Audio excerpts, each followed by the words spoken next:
Welcome to my YouTube channel. My name is Dieter Schürer and today we'll have a walk through world-renowned Bergen Bryggen in Norway. It is the last standing site of a Hanseatic office.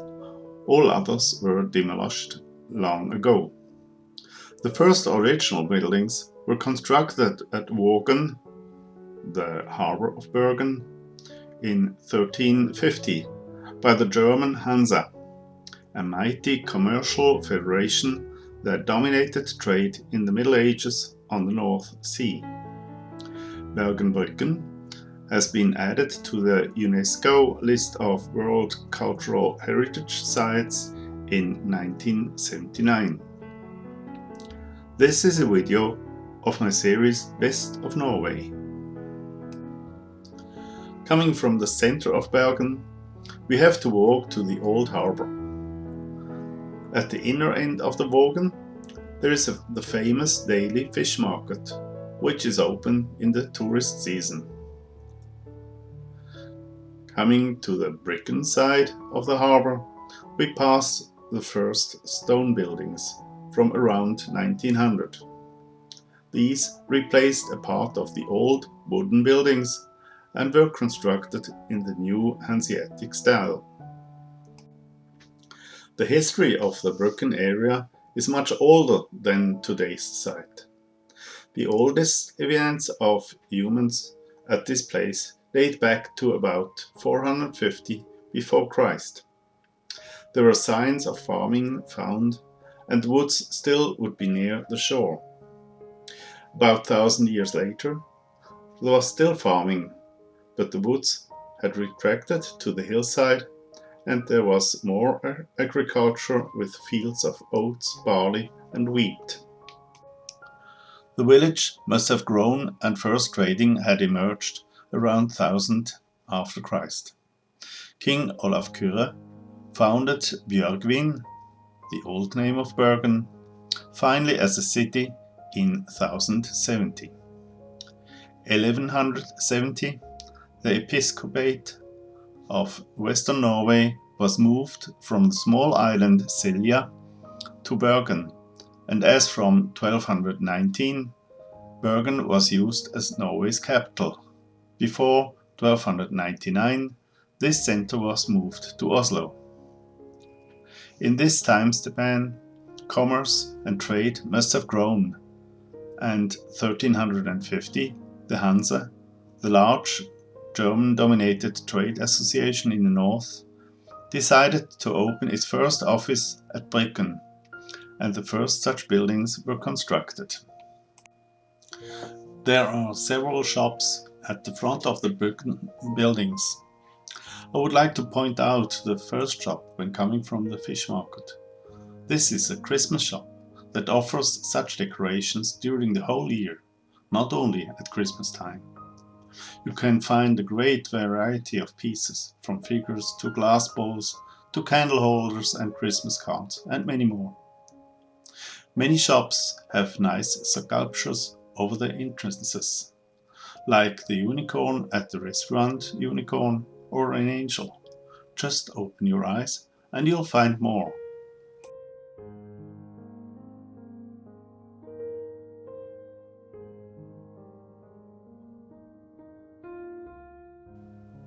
On this map you can see the eastern newer part of Bryggen that was built around 1900 and which I have made a green frame around.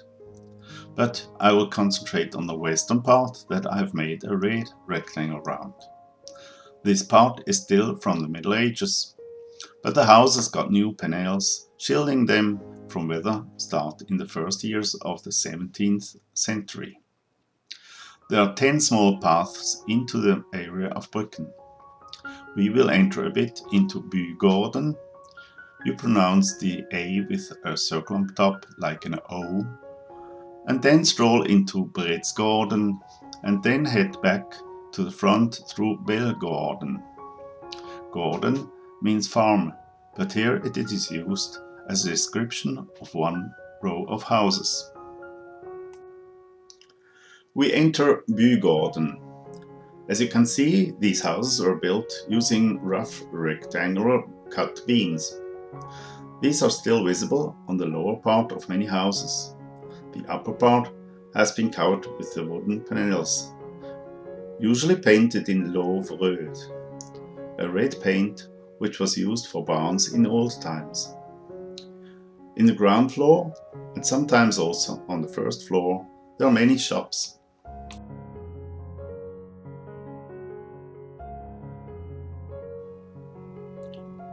As next, we enter Brett's garden. Here we'll go right to the backside of the houses.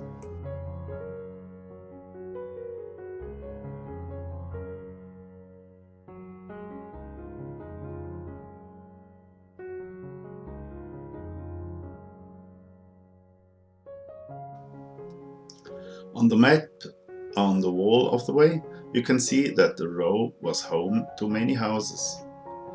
Many yellow signs warn of snow that can fall from the roofs, as there was heavy snowfall the days before my visit. The black panel shows some drawings of houses. Bryggen undergoes important renovations to preserve these valuable historic witnesses.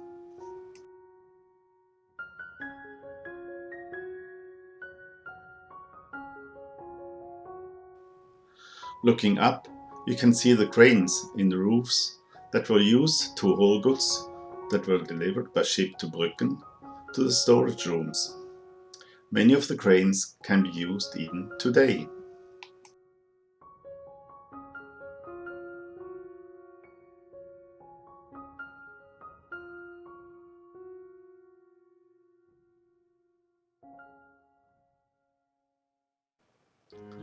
The shops are usually small and from local shopkeepers. Luckily, the large label companies have not taken over in this area. There are also several local galleries that sell paintings and other art creations.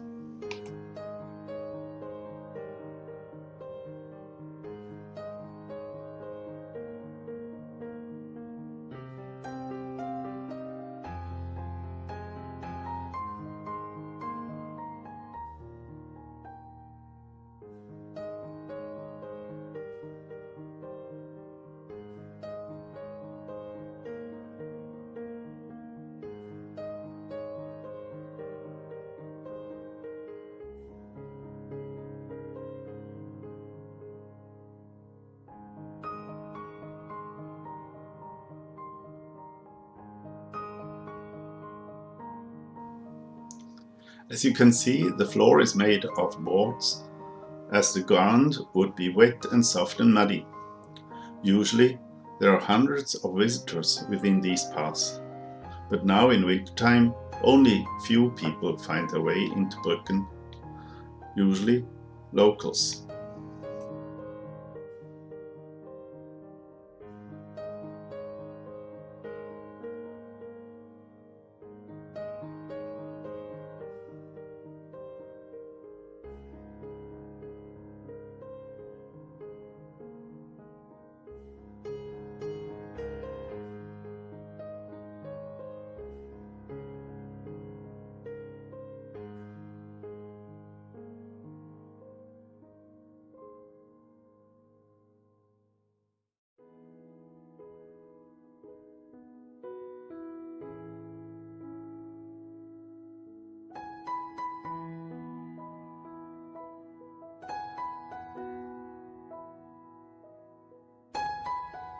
At the back of the rows of houses, there is space with special buildings, like an old house that was used to feed the inhabitants in old times. But even today, it is a restaurant. As you can see, there is quite a lot of space in the back area. Someone has made some nice snowmen. Guessing from its face, it must have been someone with artistic traits.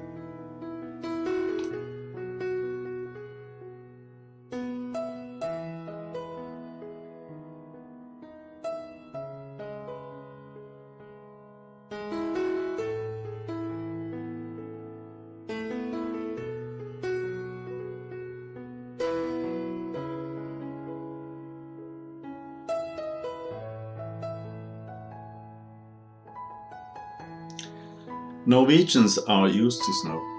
Even now, with snow on the roads, they use their bikes to get to work.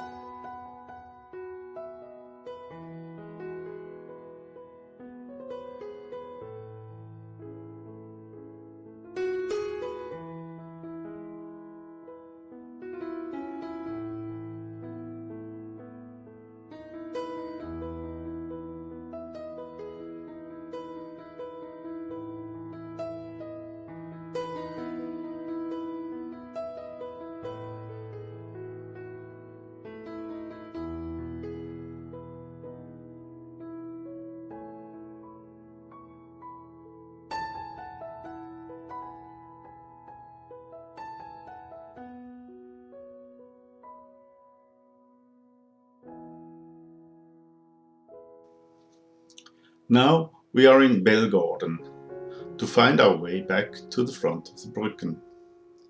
The city of Bergen cares for the constant upgrading of the houses, even if they belong usually to private owners. Wooden panels have to be repainted about every 7 years.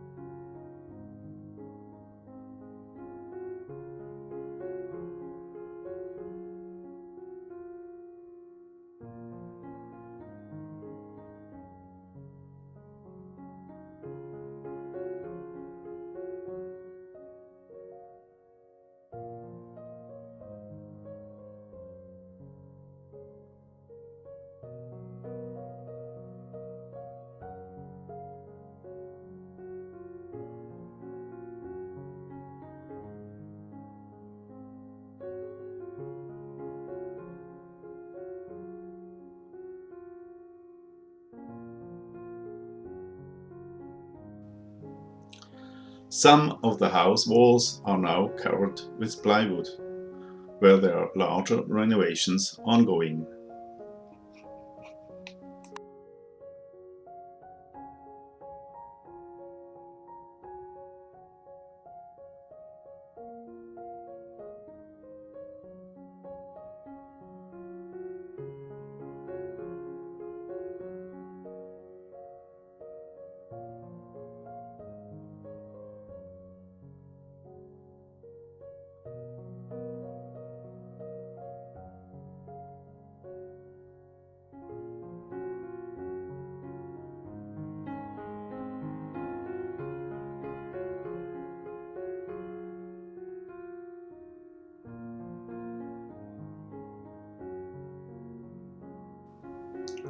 With this picture of the welcome sign at the entrance of Middle Ages Bryggen, we come to the end of the walk through this fascinating historic site.